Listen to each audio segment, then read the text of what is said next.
Halo, perkenalkan nama saya Muhammad Ilham Pratama, NIM H241997 dari kelas Paralel 1 Akuntansi Manajemen. Dan kali ini saya akan mempresentasikan mengenai hasil perhitungan saya mencari harga pokok produksi dan harga pokok penjualan. Nah, UMKM yang saya gunakan untuk tugas kali ini yaitu merupakan UMKM yang menjual berbagai jenis macam minuman. Salah satu produknya yaitu jus buah. Nah, jus buah yang ditawarkan di sini itu juga memiliki berbagai macam rasa seperti jus jeruk, jus mangga, jus jambu, hingga jus alpukat. Nah, pemilik dari UMKM ini merupakan seorang wanita berusia 45 tahun bernama Esti.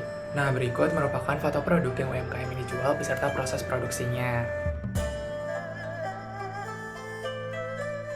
Nah, pada foto-foto sebelumnya terdapat sebuah foto yang di dalamnya terdapat spanduk yang mengisyaratkan bahwa harga dari jus yang dijual itu seharga Rp5.000. Namun, spanduk tersebut sudah dipasang semenjak beberapa tahun yang lalu, sehingga sudah tidak relevan lagi. Nah, sekarang penjual mematok harga Rp10.000 per gelas untuk harga dari jus buah itu sendiri. Untuk periode produksinya itu sendiri yaitu selama 7 hari atau 1 minggu, karena beliau berkata bahwa beliau hanya melakukan pembelian ulang bahan baku sebanyak 1 kali dalam seminggu. Selanjutnya kita masuk ke dalam proses perhitungannya. Nah, di sini bisa dilihat saya memiliki gambaran detail untuk direct material dan factory overhead-nya. Nah, untuk direct materialnya di sini ada bahan baku yang digunakan beserta biaya-biayanya. Nah, bahan baku yang digunakan di sini ada gula pasir, susu kental manis, mangga, stroberi, alpukat, sirsak, buah naga, jeruk, hingga es batu. Nah, di sini juga sudah ada harga satuannya dan berapa banyak yang digunakan. Jadi, total biaya bahan bakunya di sini bisa dilihat sebesar Rp736.000 untuk selama seminggu. Selanjutnya ada factory overhead. Nah, di sini saya membagi dua, yang variable factory overhead dan fixed factory overhead. Nah, untuk biaya variable overhead pabriknya itu yang di sini ada gelas plastik, kantung plastik, dan listrik, sehingga total biaya overhead variabelnya itu Rp53.600 untuk selama seminggu. Nah, yang selanjutnya ada biaya overhead tetapnya. Di sini ada biaya sewanya sebesar Rp800.000 per bulan. Nah, jadi untuk seminggu kira-kira sekitar Rp186.667. Selanjutnya ada biaya penyusutan peralatan. Nah, alat yang digunakan itu hanyalah satu buah blender. Nah, di sini saya menggunakan asumsi bahwa masa habis pakai blender adalah 2 tahun. Nah, jadi biaya penyusutannya itu hanya ada sebesar Rp4.795 per minggu. Untuk analisis perhitungannya itu sendiri, yang pertama di sini kita menghitung direct materials. Nah, di sini ada persediaan awal sebesar Rp55.000. Rp55.000 ini merupakan penjumlahan dari buah-buahan yang sisa atau bahan baku lainnya yang tersisa. Nah, selanjutnya ada pembelian bahan baku, yaitu ada gula pasir, kental manis, mangga, stroberi, alpukat, sirsak, buah naga, jeruk, dan es batu dengan total pembelian sebesar Rp736.000. Nah, jadi total bahan baku yang ada itu sebesar Rp791.000. Nah, persediaan akhirnya yaitu Rp10.000. Jadi total direct materials yang digunakan adalah sebesar Rp781.000. Dan kita menghitung biaya factory overhead. Nah, di sini hanya ada 3 biaya saja yang penjual masukkan, yaitu biaya untuk pembelian gelas plastik, kantung plastik, dan sedotan plastik, yaitu sebesar Rp20.000, Rp6.000, dan Rp8.000, sehingga total factory overhead-nya di sini adalah Rp34.000. Nah, berarti total biaya produksinya adalah total biaya bahan baku yang dikonsumsi ditambah total biaya factory overhead, yaitu sebesar Rp815.000. Selanjutnya untuk menghitung harga pokok produksi. Nah, sebenarnya untuk menghitung harga pokok produksi, di sini saya menggunakan rumus persediaan barang dalam proses awal ditambah biaya produksi dikurangi persediaan dalam barang proses pada saat akhir. Nah, karena barang dalam prosesnya itu pada awal dan akhir itu tidak ada, maka di sini harga pokok produksinya sama dengan biaya produksinya. Nah, kemudian di sini saya juga menghitung keuntungan per unitnya. Nah, jadi karena harga pokok penjualan itu sebesar Rp815.000 dan jumlah produk yang dihasilkan itu sebesar 84 gelas setiap periodenya, yaitu selama seminggu. Nah, di sini BEP per unitnya yaitu harga pokok penjualan dibagi jumlah produk yang dihasilkan, sehingga BEP per unitnya sebesar Rp9.072,38.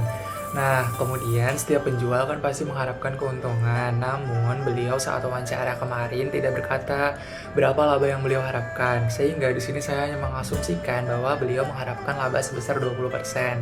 Sehingga laba yang diharapkan itu berjumlah 20% dikali BEP per unitnya. Jadi totalnya 1940,48.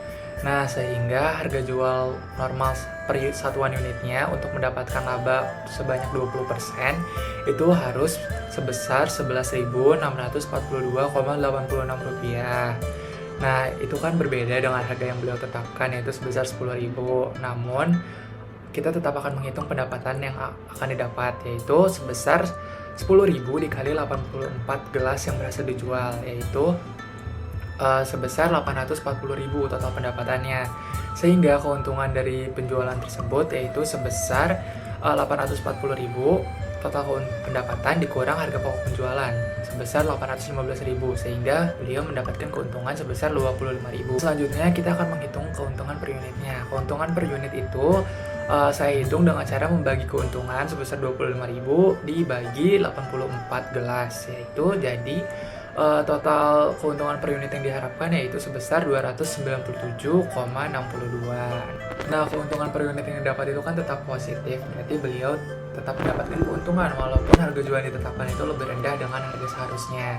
Nah, tadi kan saya mengasumsikan bahwa penjual ingin mendapatkan laba sebesar 20% dari BEP per unitnya, yaitu sebesar Rp1.940,48. Namun ternyata penjual hanya mendapatkan keuntungan sebesar Rp297,62, sehingga beliau hanya mampu mendapat keuntungan sebesar 15,34% dari Rp1.940,48. Selanjutnya kita masuk ke dalam perhitungan harga pokok produksi dan harga pokok penjualan yang seharusnya. Nah, di sini yang pertama direct materials-nya itu masih sama dengan persediaan awal Rp55.000 dan pembelian bahan baku dengan total Rp736.000, sehingga total bahan bakunya tadi Rp791.000 dan persediaan akhirnya Rp10.000, sehingga total direct materials yang digunakan sebesar Rp781.000. Nah, di sini perbedaannya terletak di factory overhead-nya. Di sini saya menambahkan biaya listrik, biaya sewa, dan biaya penyusutan alat. Biaya listrik sebesar Rp19.600, biaya sewa sebesar Rp18.600 setiap minggunya, dan biaya penyusutan alat sebesar Rp4.794 setiap minggunya, sehingga total factory overhead-nya yaitu sebesar Rp240.266,67. Nah, sehingga biaya produksinya itu biaya direct materials yang digunakan ditambah total factory overhead yaitu sebesar Rp1.021.266,67. Nah, sama seperti yang tadi, untuk dalam perhitungan harga pokok produksi, karena tidak ada persediaan barang dalam proses di awal dan di akhir, maka harga pokok produksinya sama dengan biaya produksinya. Untuk perhitungan harga pokok penjualannya juga sama seperti tadi, karena tidak ada persediaan barang jadi di awal maupun di akhir, sehingga harga pokok penjualannya itu sama dengan harga pokok produksi dan biaya produksinya, yaitu sebesar Rp1.021.266,67. Selanjutnya di sini saya juga menghitung keuntungan per unitnya. Nah, harga pokok penjualannya kan meningkat sekitar 200.000 dari harga pokok yang tadi. Nah, di sini BEP per unitnya menjadi Rp12.157,94. Saya di sini masih mengasumsikan bahwa laba yang diharapkan yaitu sebesar 20%, sehingga laba yang diharapkan sebesar Rp2.431,59, sehingga harga jual normal persatuan unit yang seharusnya yaitu sebesar Rp12.157,94 ditambah Rp2.431,59, yaitu sebesar Rp14.589,52. Nah, namun harga yang ditetapkan itu kan sebesar Rp10.000. Perbedaannya jauh sekali ya. Jadi pendapatan yang didapat itu tadi sebesar 840 kan, sudah kita hitung sebelumnya. Dan keuntungan yang didapat, nah di sini penjual ternyata tidak mendapatkan keuntungan, malah beliau mendapatkan kerugian sebesar Rp181.267. Hal ini tentunya disebabkan karena harga pokok penjualan yang lebih besar dari pendapatan yang didapat. Nah, sehingga kita di sini akan menghitung kerugian per unitnya, yaitu sebesar 2.158. Oleh karena itu, untuk mendapatkan keuntungan, penjual minimal harus menaikkan harga sama seperti harga jual normal per satuan unitnya, yaitu sebesar Rp14.589,2, atau penjual bisa menjual dengan harga Rp15.000 dan mendapatkan keuntungan Rp410,48 per gelasnya. Dengan keuntungan sebanyak itu, penjual hanya mampu memenuhi 17% dari total laba yang diharapkan, yaitu sebesar Rp2.431,59 per gelasnya. Sekian penjelasan dari saya mengenai harga pokok produksi dan harga pokok penjualan dari UMKM jus buah ini. Semoga dapat membantu dan bermanfaat. Terima kasih.